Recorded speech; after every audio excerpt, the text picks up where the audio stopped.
Lahat ng drama, lahat ng tawanan, lahat ng iyong all-time hits. Ang tanging huntahan ng Masang Lamaw. Number 1 sa Mega Manila, nationwide pa.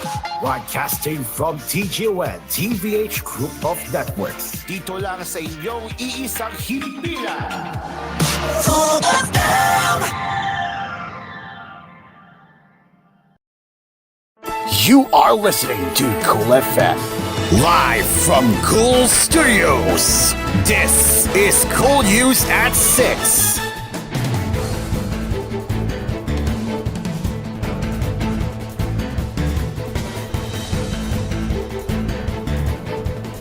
Good evening and welcome to koolNews at 6. Today is October 15, 2024, and here are the headlines for tonight.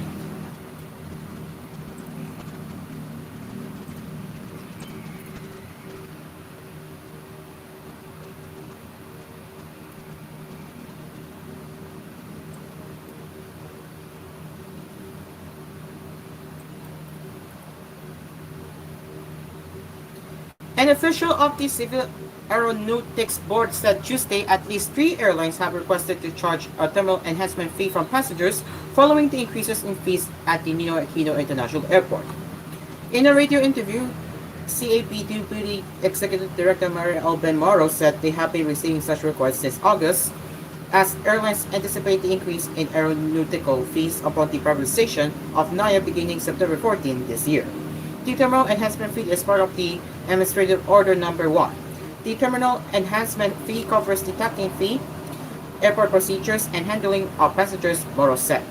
The price range of terminal enhancement fee depends on the flight distance, but Moro said the cost would be less than 1,000 pesos. We are still studying the proposal. We will conduct public hearing and would seek the comments of consumer groups, airlines, and the NNIC, or New NAIA Infra Corp, she said. Airline Operators Council Chairperson Alan Nepomuceno in another radio interview said the rate for the landing and takeoff fees have increased by about 200 to 220%. As the increase have been implemented since October 1, Nepomuceno said such was not included in the airline's budget for 2024. Moro affirmed that airlines have to recover their expenses, and one way to do this is to pass some of the costs to the passengers.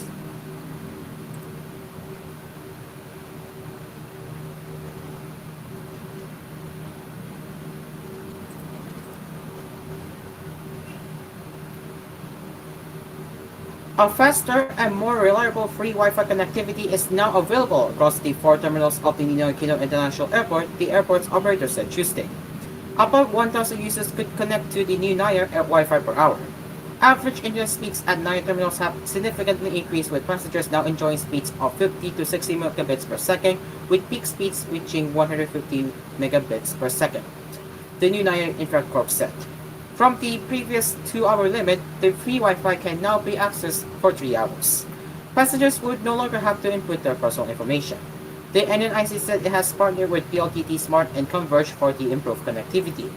For air travelers, fast and reliable internet connectivity is a must, the NNIC said, adding that the consortium is committed to providing a high level of service that meets the expectations of today's travelers. The NNIC is composed of San Miguel Holdings Corp, or Asian Logistics Incorporated, RLW Aviation Development Incorporated, and Incheon International Airport Corporation. The group backed the 170.6 billion pesos public-private partnership project to operate and rehabilitate the NAIA by offering a revenue share of 82.60% to the government.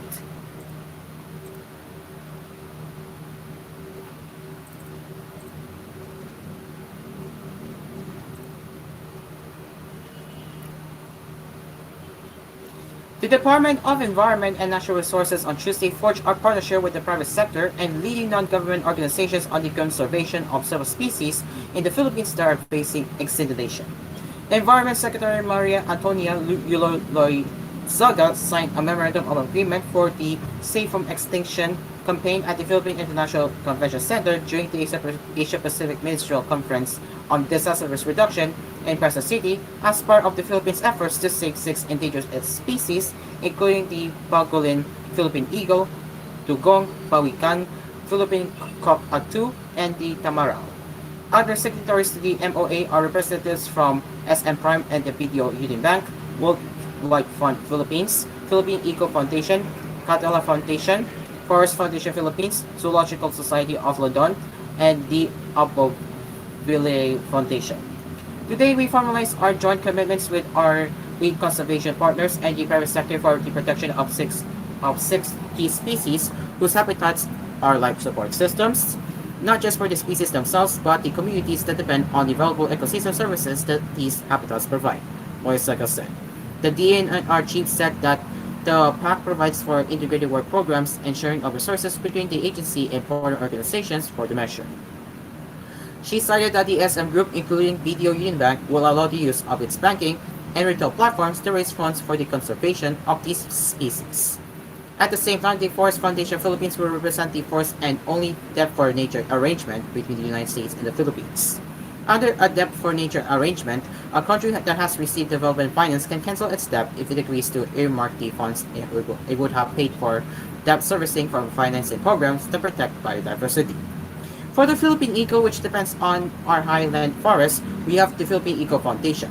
For the gudong, or endangered sea mammal, and our marine turtles who subsist on seagrass fields that are so valuable to ocean health, the maintenance of the food and nutrient web, and carbon sequestration as well, we have the World Wildlife Fund for Nature, she said. For the tamarao, which lives in our mountain areas, we have the Zoological Society of London and the Aboville Foundation, who will be addressing the needs of also the highly trafficked pangolins. For the Palawan cockatoo, who shares the habitat of the pangolin, we have the Catala Foundation, she added.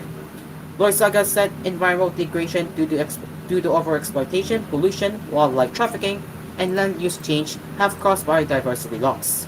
It also caused declines in ecosystem services that support water, food, and energy security, as well as functions such as flood control, soil management, erosion control for landslide prevention, and carbon sequestration for mitigation. The Philippines is among the world's megadiverse countries with over 52,000 species, of which around half are endemic and around 2,000 species of flora and fauna ranging from vulnerable to endangered. Our experience has been that habitat loss through human action and extreme weather events can alter these habitats and act as tipping points towards the loss of ecosystem function and the species that are part of the life support system of all our cities and communities, Loizaga said. Protecting these species, Loizaga said, also has co-benefits not only for mitigation and adoption, but for disaster risk reduction as well. However, due to the limited physical space and competing priorities, she said the government cannot do it alone. Meanwhile, SM Supermall's President Stephen Tan expressed hope that the partnership will benefit the future generation as well, who will be the future stewards of the earth. Together, we hope this network will grow in order to generate co-benefits we so badly need for adaptation, mitigation, and disaster risk reduction, the protection and increase of our species, and the protection of our habitats, thereby creating opportunities for nature-based solutions and potential green, he said.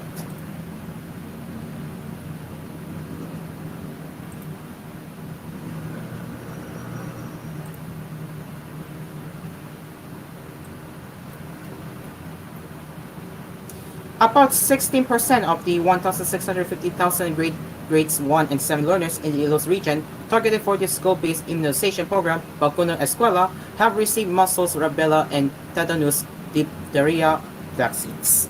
Citing data as of October 13, the Department of Education DepEd 1 Assistant Director Arhoda Razon on Tuesday said about 26,000 learners were vaccinated after the program's relaunch on October 7.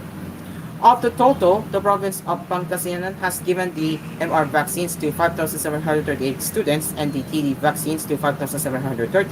Ilan Union, 2,859 students were immunized with MR and 2,855 with TD. Ilos Norte, 2,319 with MR and 2,319 with TD. And Ilos Sur, 2,387 with MR and 2,388 with TD. Russell said the numbers show parents' support for the resumption of the vaccination program, which aims to protect students against vaccine-preventable disease. During the Kapihan sa Bagong Pilipinas on Tuesday, DepEd 1 DepEd 1 Director Tolentino Quino said they have conducted information campaigns on vaccine-preventable disease to reduce vaccine hesitancy among parents and students. We also have conducted meetings with parents to inform them of the importance of their children getting vaccinated and to secure their consent for their child's immunization, he added. Department of Health 1 Director Paula Plus CTO City Onco has assured the public of adequate supplies for the immunization program. We will be prioritizing the vaccination of students from the public schools and then the students in the private schools to protect them against vaccine-preventable disease, her statement read. Vacuna Escuela is being implemented by the DepEd along with the DOH and will run until November. It was suspended in 2021 due to the COVID-19 pandemic. The vaccines to be given to your children are safe and effective and underwent critical trials, certifications, and authorizations of the experts to ensure safety. It is also free. It is also for free in public schools, the DOH said. It is now 6:10 in the evening, and we will get back into more national, international headlines and more when we return here on Cool News at 6. So stick around, people. We will be right back.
koolNews at 6, and it's now 6:19 in the evening.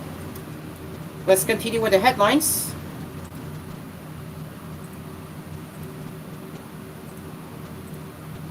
Senate Minority Leader Aquino Pimentel III on Tuesday called on the Department of Trade and Industry to cancel the permits of manufacturers and importers of substandard steel rebars to ensure public safety. We should revoke their permits and tighten quality control measures to limit the importation of substandard rebars. We all know where they come from. Somebody should be held accountable as an example to other manufacturers and importers, Pimentel said in a news release. The use of these low-quality construction materials could compromise the structural integrity of construction projects, such as private houses that use substandard rebars, he added. The DTI, together with the Philippine Iron and Steel Institute, recently discovered substandard rebars in Mindanao and northern Luzon.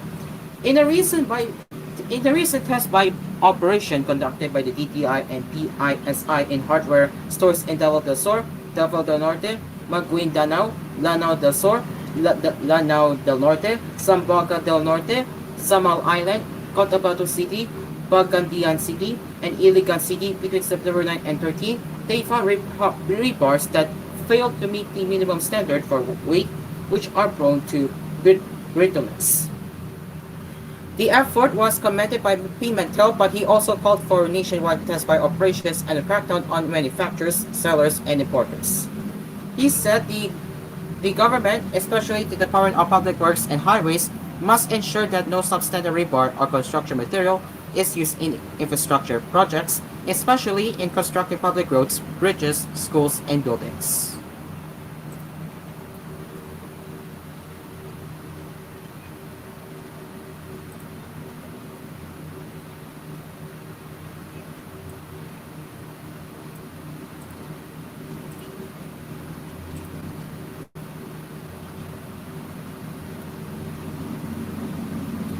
Personal remittance from overseas Filipino workers rose by 3.3% in August, the Bangko Sentral ng Pilipinas said.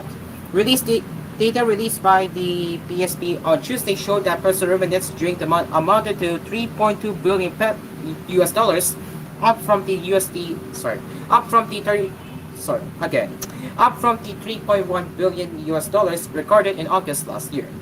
The expansion in personal remittance in August 2024 was due to higher remittance from land-based workers with work contracts of 1 year or more and sea and land-based workers with work contracts of less than 1 year, the central bank said. Personal remittance cover cash sent through banks and informal channels and also remittance in kind. Of the total personal remittance, cash remittance coursed through banks reached 2.89 billion US dollars, higher by 3.2% than the 2.80 billion US dollars in August 2023. The BSP said the higher cash remittance in August 2024 were due to the growth in receipts from land and sea-based workers. From January to August, personal remittance grew by 3% to 24.74 billion US dollars from 24.01 billion US dollars in the same period last year. Of the total, cash remittance amounted to 22.22 billion US dollars, up by 2.9% from the USD 21.58 billion US dollars in January to August 2023. The BSP said the growth in cash remittance from the United States, Saudi Arabia, the United Emirates, and Singapore contributed greatly to the increase in remittance. The U.S. remained the biggest source of remittance during the period, followed by Singapore and Saudi Arabia.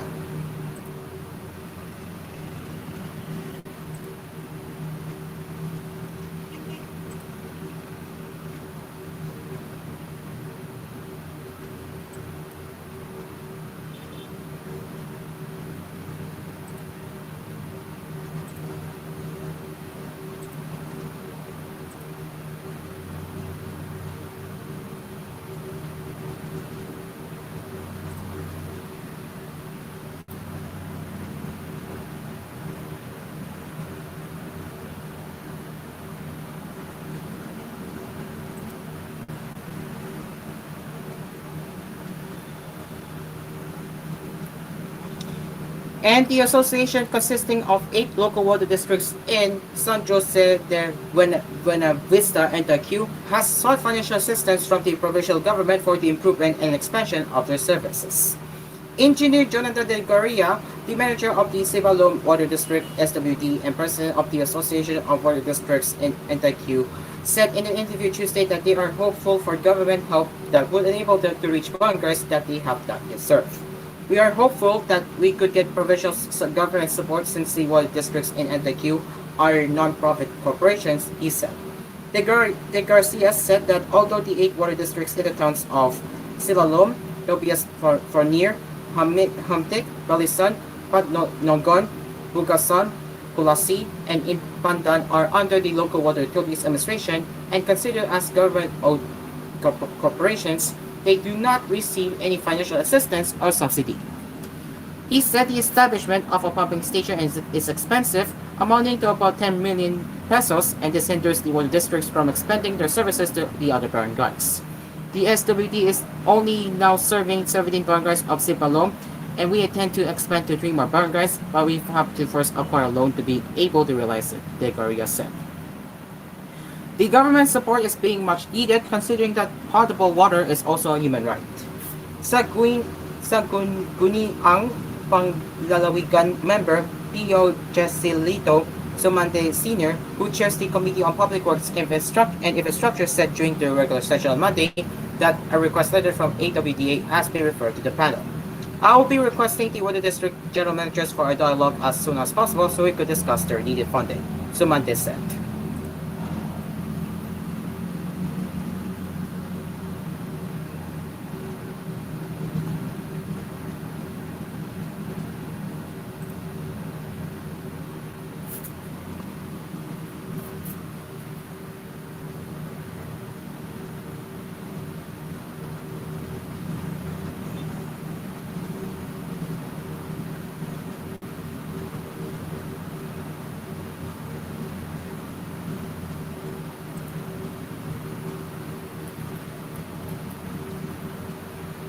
Time for international headlines as thousands of Cupians, led by President Miguel Diaz-Canel and other leaders of the communist-run island, marched in Havana on Monday to express solidarity with Palestinians in Gaza. The demonstrators, including some 250 Palestinian medical students living in Cuba, carried a large banner that read, "Long live Free Palestine," while the president and his allies wore traditional keffiyeh scarves. We are here to support the just claim of the Palestinian people for their sovereignty, their freedom, and against the genocidal crusade that Israel practices towards the Palestinian people, Michelle Mariano, a 20-year-old international relations student, told AFP. The march had been due to take place on the anniversary of the brutal attack by Hamas on Israel, but it was postponed due to Hurricane Milton, which lashed Cuba and Florida last week.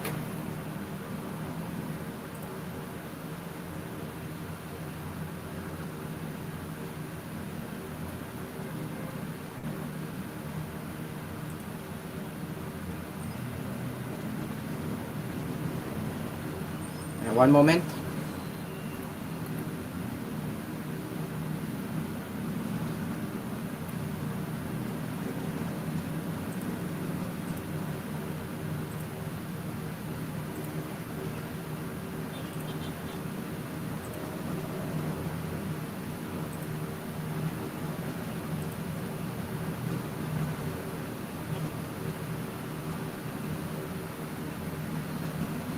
And North Korea blew up sections of the deeply symbolic roads connecting it to the SARC on Tuesday, Seoul's military said, adding it had conducted a counter-fire operation in response.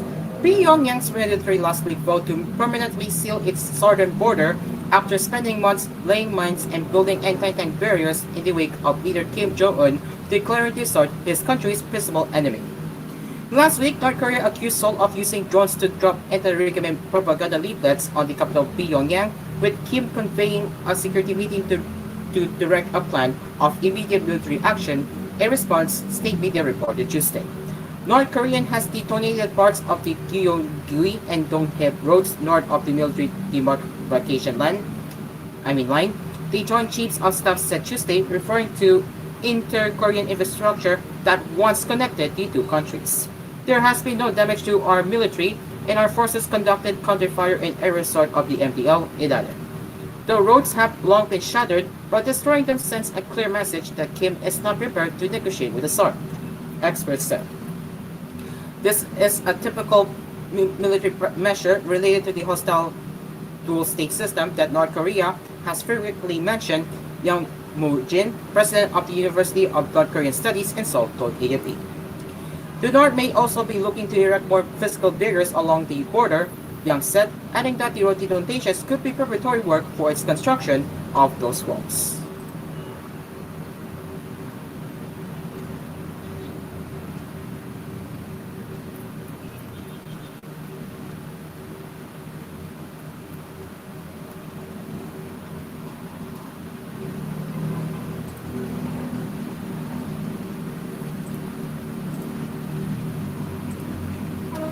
And finally, in the showbiz happenings, Pope Wang marked another milestone as she finally settled in her new home and held a house blessing with her friends and loved ones. The event was documented by one of the suppliers of her home fixtures, as seen in a video shared on the actress comedian's Instagram page last Thursday, October 10. The video features a glimpse of the actress' two-story modern house. Among the guests during the house blessing was Pope Wang's close friend and fellow comedian Kate Brosas. House blessing of BFF Pope Wang, Brosas captioned a photo of her, Pope Wang, and her daughter Malia, which she shared also on Instagram. Congrats, love you. Fans also expressed their happiness for Pope Wang, sending their congratulatory greetings to the latter via the comments section. Pope Wang first revealed the completion of her new house in January this year, giving a small tour of it through an Instagram video. At the time, the comedian said they had already moved into the property. Months prior to this, it can be recalled that the actress disclosed that she had put her previous home as well as her beach house in Badalan up for sale. The reason for this, she said, is that she did not want to be reminded of the traces of her estranged former partner, American actor Lee O'Brien, the father of Malia. And that concludes koolNews at 6. We will return with more news headlines later with koolNews Prime Time at 9. Until then, I'm Cairo. We will see you later. Good evening.